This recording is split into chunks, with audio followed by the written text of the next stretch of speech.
आशा करते हैं आप लोग अच्छे होंगे और आप लोग का पढ़ाई अच्छे से चल रहा होगा। तो चलिए हम लोग ज्ञान बिंदु का जो सेट प्रैक्टिस कर रहे हैं उसका तीसरा दिन है। चलिए आज का क्वेश्चन हम लोग शुरू करते हैं। हाल ही में हम सफ़र नीति का शुभारंभ किस मंत्रालय द्वारा किया गया है? तो आंसर हो जाएगा सड़क परिवहन के द्वारा हम सफ़र नीति का शुभारंभ किया गया है। अगला पॉइंट दिया गया है, सागरमाला परियोजना का संबंध किससे है? तो सागरमाला परियोजना का संबंध जो है बड़े बड़े बंदरगाहों से है। बड़े बड़े बंदरगाहों को जोड़ने से है सागरमाला परियोजना का संबंध। अगला पॉइंट है, भारतमाला परियोजना का संबंध है राष्ट्रीय राजमार्गों से, राष्ट्रीय राजमार्गों को जोड़ने से संबंधित है भारतमाला परियोजना। क्वेश्चन नंबर 2 है, किस राज्य में पोलावरम परियोजना के खिलाफ स्थानीय लोगों ने फिर से अपना विरोध करना शुरू कर दिया है? तो हो जाएगा आंध्र प्रदेश में। पोलावरम परियोजना जो है आंध्र प्रदेश राज्य में है। अगला पॉइंट कह रहा है, पोलावरम परियोजना किस नदी पर स्थित है? तो पोलावरम परियोजना जो है गोदावरी नदी पर स्थित है और गोदावरी नदी का जो लंबाई है वह 1465 किलोमीटर है। यह भी बात आप लोग ध्यान रखिएगा। और प्रायद्वीपीय भारत की सबसे बड़ी नदी जो है यह गोदावरी नदी है। गोदावरी नदी का सहायक नदी है पेनगंगा और मंजरा। यह भी बात आप लोग ध्यान रखें। अगला पॉइंट कह रहा है, पोलावरम परियोजना को राष्ट्रीय परियोजना घोषित किया गया था 2014 में। क्वेश्चन नंबर 3 है, नई चेतना 3.0 परियोजना की शुरुआत कब और कहां से की गई?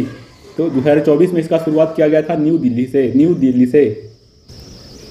अगला पॉइंट कह रहा है, महिलाओं के साथ हिंसा उन्मूलन के लिए दिवस कब मनाया जाता है? तो 25 नवंबर को महिलाओं के साथ हिंसा उन्मूलन के लिए दिवस मनाया जाता है 25 नवंबर को। अगला क्वेश्चन कह रहा है, क्वेश्चन नंबर 4, SC यानी सुप्रीम कोर्ट ने किस अधिनियम में संशोधन का आग्रह किया जिसमें बाल पोर्नोग्राफी के स्थान पर बाल यौन शोषण सामग्री रखा जाए? तो इसका जो आंसर हो जाएगा POCSO, पोको एक्ट के तहत।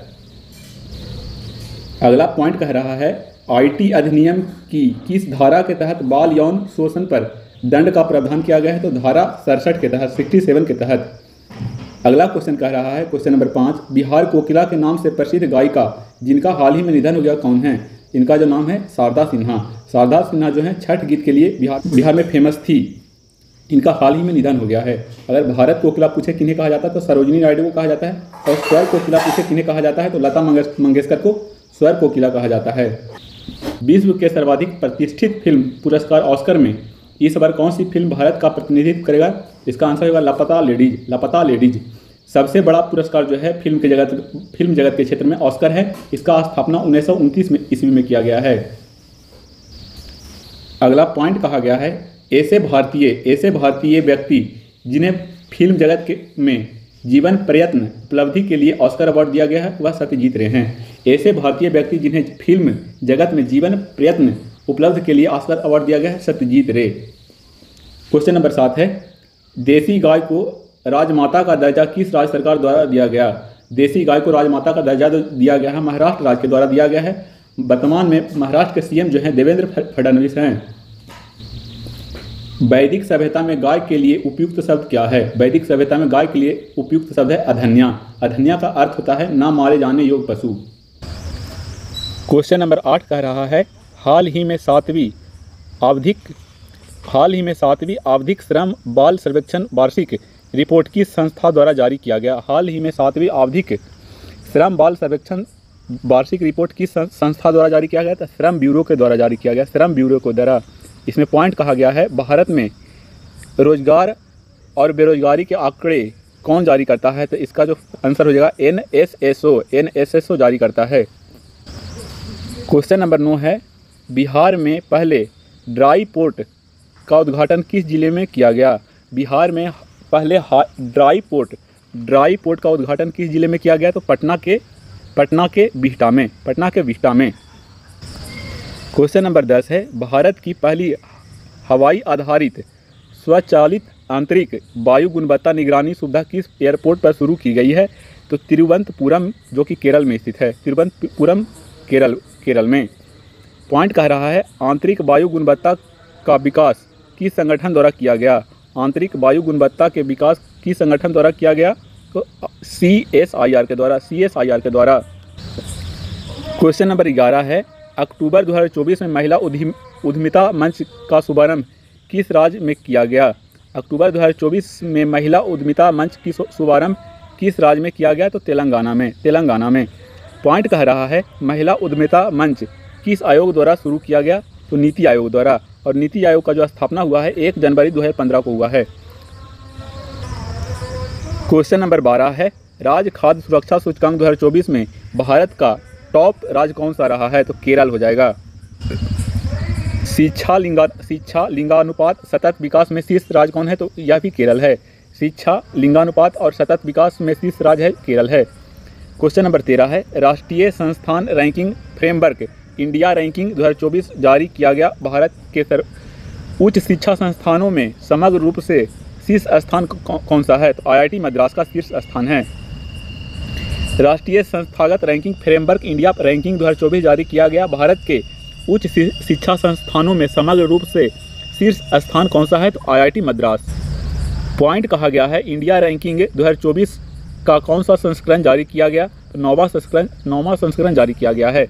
क्वेश्चन नंबर 14 है, विश्व खुशहाली सूचकांक में भारत का कौन सा स्थान है? तो 126वां स्थान है। यह 2024 के अनुसार बताया जा रहा है। इसमें प्रथम स्थान जो है फिनलैंड का है। यह 7 साल से फिनलैंड पहला स्थान पे है।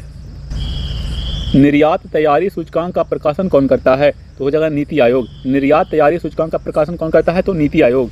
क्वेश्चन नंबर 16 है,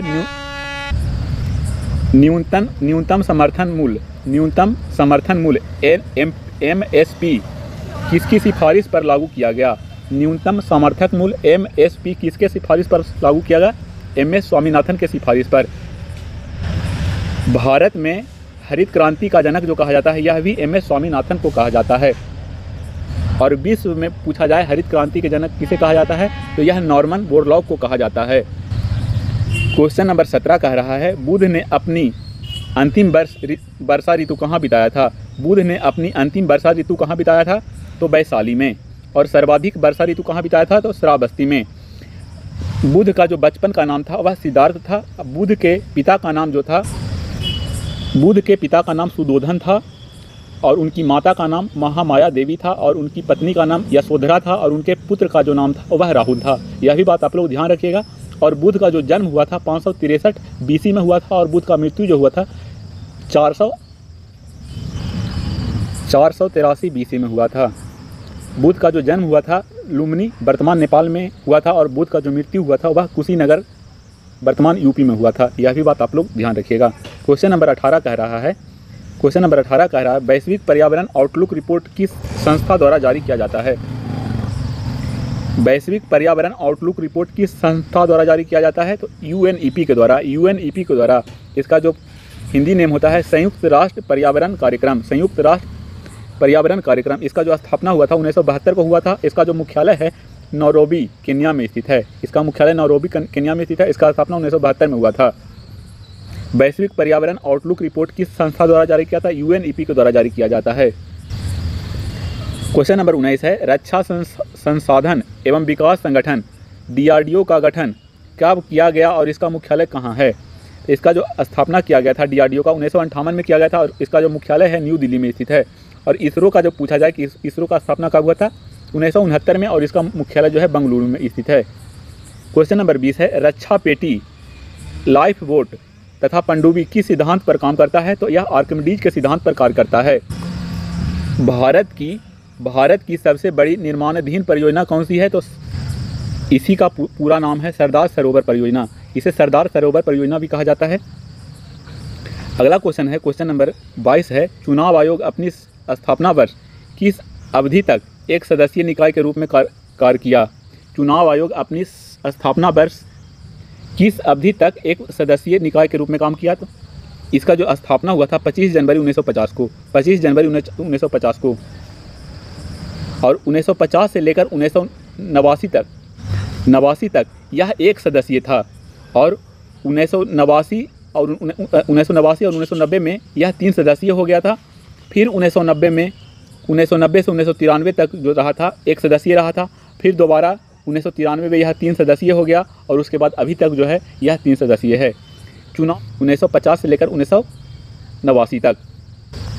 क्वेश्चन नंबर 23 कह रहा है, राष्ट्रीय आपातकाल समाप्त करने का संकल्प किस सदन द्वारा पारित किया जाता है?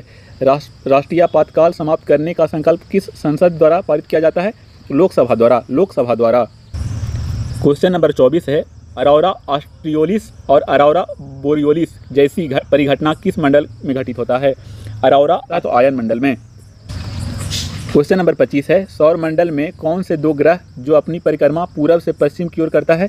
तो शुक्र और अरुण जो है अपनी परिक्रमा पूरब से पश्चिम की ओर करता है, और बाकी जो ग्रह जो है उसका परिक्रमा जो होता है पश्चिम से पूरब की ओर होता है। क्वेश्चन नंबर 26 है, मेडुला मस्तिष्क के किस भाग से संबंधित है? तो मेडुला मस्तिष्क के पश्च मस्तिष्क का भाग है। मेडुला जो है मस्तिष्क का पश्च मस्तिष्क का भाग है, पश्च मस्तिष्क का भाग।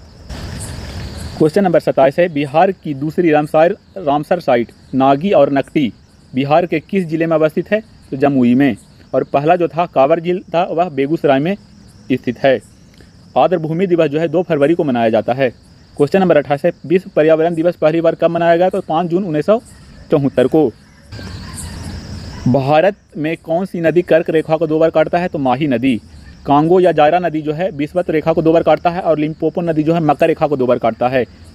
घाघरा नदी गंगा में कहाँ मिलती है? घाघरा नदी गंगा में कहाँ मिलती है? तो छपरा में। नर्मदा और ताप्ती नदी के बीच अवस्थित पहाड़ी कौन सी है? तो नर्मदा और ताप्ती नदी के बीच जो अवस्थित पहाड़ी है वह सतपुड़ा श्रेणी है। इलाहाबाद की संधि किस युद्ध के बाद की गई थी? तो यह इलाहाबाद की संधि जो है बक्सर के युद्ध के बाद किया गया था, और बक्सर का युद्ध जो हुआ था 22 अक्टूबर 1764 में हुआ था। 22 अक्टूबर 1764 में बक्सर का युद्ध हुआ था। इसी के बाद इलाहाबाद की संधि किया गया था। तो इलाहाबाद की 2 संधि हुआ था, एक 12 अगस्त 1765 में हुआ था, और दूसरा जो हुआ था 16 अगस्त 1765 को हुआ था। भारत के साथ बांग्लादेश की स्थलीय सीमा कितनी लंबी है? तो 4096.2 मीटर, जो कि सबसे लंबी सीमा है भारत के साथ। बांग्लादेश एशिया महाद्वीप के किस भाग में है? बांग्लादेश जो है एशिया महाद्वीप के किस भाग में है? दक्षिण पूर्वी भाग में। भारत के उत्तर पश्चिम में स्थित पड़ोसी देश कौन से हैं? भारत के उत्तर पश्चिम में पड़ोसी देश जो है पाकिस्तान है। अफगानिस्तान भारत से किस गलियारे से जुड़ता है? अफगानिस्तान जो है भारत के किस गलियारे से जुड़ता है? तो बखान गलियारा से भारत के साथ अफगानिस्तान जुड़ता है, और चीन के साथ भी बखान गलियारा से अफगानिस्तान जुड़ता है। वर्तमान भारत के किस स्थान को सफ़ेद पानी का नाम से जाना जाता है? वर्तमान भारत के किस स्थान को सफ़ेद पानी के नाम से जाना जाता है? तो सियाचिन को।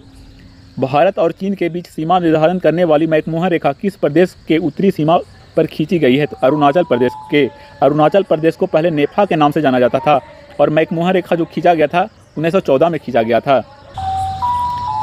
प्राचीन भारतीय भौगोलिक मान्यता के अनुसार भारतवर्ष किस द्वीप का अंग है? तो ये आंसर होगा जम्मू द्वीप का अंग है। प्राचीन भारतीय भौगोलिक मान्यता के अनुसार भारतवर्ष जो है जम्मू द्वीप का अंग है। क्वेश्चन नंबर 40 कह रहा है, भारत के दक्षिण में स्थित मुख्य भूमि से भूमध्य रेखा की दूरी कितनी है?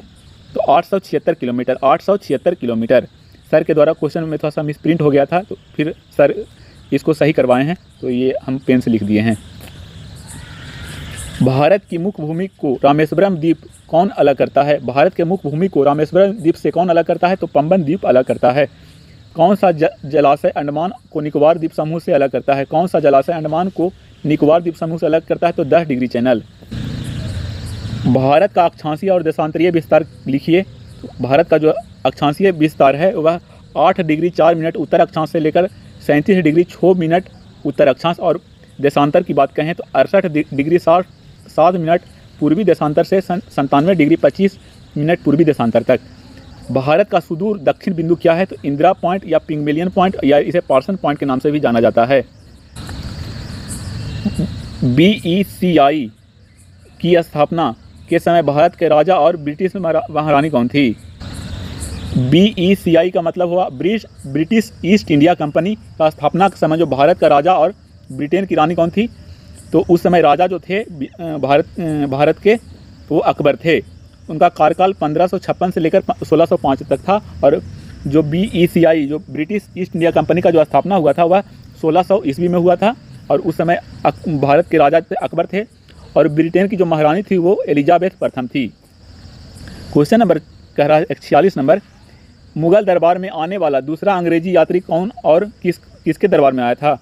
मुगल दरबार में आने वाला दूसरा अंग्रेजी यात्री कौन था और किसके दरबार में आया था? तो यह सर टॉमस रो था, जो कि 1615 में आया था, जहांगीर के दरबार में आया था। और पहला अंग्रेज जो था वह कैप्टन हॉकिंस था, यह भी जहांगीर के दरबार में आया था और कैप्टन हॉकिंस को जहांगीर के द्वारा इंग्लिश खां की उपाधि दिया गया था। ईस्ट इंडिया कंपनी द्वारा पहला कारखाना स्थापित किया गया था, तो 1608 ईस्वी में पहला कारखाना स्थापित किया गया था सूरत में, जो कि यह सफल नहीं रहा था। 1760 ईस्वी में बांडीवास की प्रसिद्ध लड़ाई अंग्रेज ने किसके साथ लड़ी? तो फ्रांसीसी के साथ, और भारत से फ्रांसीसी का पतन हो गया था इसी युद्ध के बाद। तृतीय कर्नाटक युद्ध की संधि के तहत समाप्त हुआ था, पेरिस के संधि के तहत समाप्त हुआ था। और तृतीय कर्नाटक युद्ध जो हुआ था 1756 से लेकर 1763 ईस्वी तक हुआ था। इसे सप्तवर्षीय युद्ध के नाम से भी जाना जाता है। क्वेश्चन नंबर 50 है, अंग्रेजों ने औपनिवेशिक शासन को सर्वप्रथम कहाँ स्थापित किया था? तो यह बंगाल में किया गया था। किस युद्ध के समाप्ति के बाद अंग्रेज ने भारत पर पूर्णतः शासन सत्ता को स्थापित किया था? तो बक्सर के युद्ध के बाद, जो कि बक्सर का युद्ध हुआ था 22 अक्टूबर 1764 को। अंग्रेजी शासनकाल में भारत का कौन सा क्षेत्र अफीम का उत्पादन के लिए प्रसिद्ध था? तो अपना बिहार, जो अफीम के उत्पादन के लिए प्रसिद्ध था। ईस्ट इंडिया कंपनी के किस गवर्नर को औरंगजेब द्वारा भारत से निष्कासित किया गया था? तो जॉन चाइल्ड को। अंग्रेज रॉल्फ फिंच किस मुगल बादशाह के दरबार में आया था? तो यह अकबर के दरबार में आया था। 1611 में मुगल बादशाह से किस अंग्रेज ने व्यापारिक अनुमति लेने में सफल हुआ? 1611 में मुगल बादशाह से किस अंग्रेज ने व्यापारिक अनुमति लेने में सफल हुआ था? John Milton. किस मुगल बादशाह ने अंग्रेजों से 1.5 लाख रुपया मुआवजा के तौर पर वसूल किए? तो औरंगजेब ने। किस मुगल बादशाह ने अंग्रेजों से 1.5 लाख रुपये मुआवजा के तौर पर वसूल किए? तो औरंगजेब। अंग्रेज ने 1700 ईस्वी में पहला प्रेसिडेंसी नगर किस शहर को घोषित किया? तो कोलकाता को। अंग्रेजों के बाद भारत आने वाला यूरोपीय कंपनी कौन थी? तो डेनिश था। इसका स्थापना भारत में 1616 में हुआ था। फ्रांसीसी व्यापारिक कंपनी की स्थापना किस फ्रांसीसी शासक के काल में हुआ था? तो लुई 14वां के काल में हुआ था। भारत आने वाले यूरोपियों का क्रम लिखें। पुर्तगाली, डच, अंग्रेज, डेनिश, फ्रांसीसी और स्वीडिश। 1858 में शाही अधिनियम के समय भारत के गवर्नर जनरल या वायसराय कौन था? तो कैनिंग था। किस अधिनियम द्वारा भारतीयों को अपने देश के प्रशासन में कुछ हिस्सा लेना संभव बनाया? तो 1861 के अधिनियम ने। किस अधिनियम द्वारा भारतीयों को विधान परिषद में बजट पर बहस करने का शक्ति प्रदान किया था? 1892 के भारत परिषद अधिनियम। भारत में सचिव का पद किस अधिनियम द्वारा निर्गत किया गया था? 1858 के अधिनियम के द्वारा। प्रथम सचिव के पद पर जो बैठे थे वह लॉर्ड स्टैनली थे। किस अधिनियम द्वारा केंद्र विधान परिषद में मुस्लिम वर्ग के लिए पृथक निर्वाचन की व्यवस्था की गई? 1909 के अधिनियम के द्वारा। किस अधिनियम द्वारा भारत के गवर्नर जनरल को अध्यादेश जारी करने की शक्ति दी गई? 1861 के अधिनियम के द्वारा। भारत के गवर्नर जनरल को किस एक्ट के द्वारा अपनी सीने समिति के निर्णयों को अस्वीकार करने का अधिकार मिला? तो 1786 के अधिनियम के द्वारा। महारानी विक्टोरिया को भारत की सम्राज्ञी कब नियुक्त किया गया था? 1 जनवरी 1877 को। 1892 के अधिनियम से भारत में किस प्रकार की चुनावी प्रणाली शुभारंभ किया गया? तो अप्रत्यक्ष चुनावी प्रणाली। 1919 के तहत प्रत्यक्ष चुनावी प्रणाली का शुभारंभ किया गया। 1919 के तहत प्रत्यक्ष चुनावी प्रणाली का शुभारंभ किया गया और 1892 के अधिनियम के तहत अप्रत्यक्ष चुनाव प्रणाली का शुभारंभ किया गया था। किस वर्ष भारत में ब्रिटिश काल का बजट व्यवस्था का शुभारंभ किया गया? किस वर्ष भारत में ब्रिटिश काल में बजट व्यवस्था का शुभारंभ किया गया था? 1860 में जेम्स विल्सन के द्वारा। भारतीय संविधान के लिए पहली बार अनौपचारिक मांग किस विधेयक में की गई? तो स्वराज विधेयक में। यह बाल गंगाधर तिलक के द्वारा किया गया था 1895 में। स्ट्रैची आयोग का गठन कब और किस गवर्नर जनरल या वायसराय के समय किया गया था? 1878 में लिटन के समय में। यक्षगान कहाँ का लोक नृत्य है? तो कर्नाटक का। यक्षगान कहाँ का लोक नृत्य है? कर्नाटक का। गरबा और डांडिया कहाँ का लोक नृत्य है? तो गुजरात का। उड़ीसा के किस नृत्य को अर्धशास्त्रीय नृत्य का दर्जा दिया गया है? तो छऊ को। छऊ जो है उड़ीसा के साथ छत्तीसगढ़ और पश्चिम बंगाल में भी मनाया जाता है। अगर वीडियो अच्छा लगा होगा तो चैनल को लाइक एंड सब्सक्राइब करें। धन्यवाद।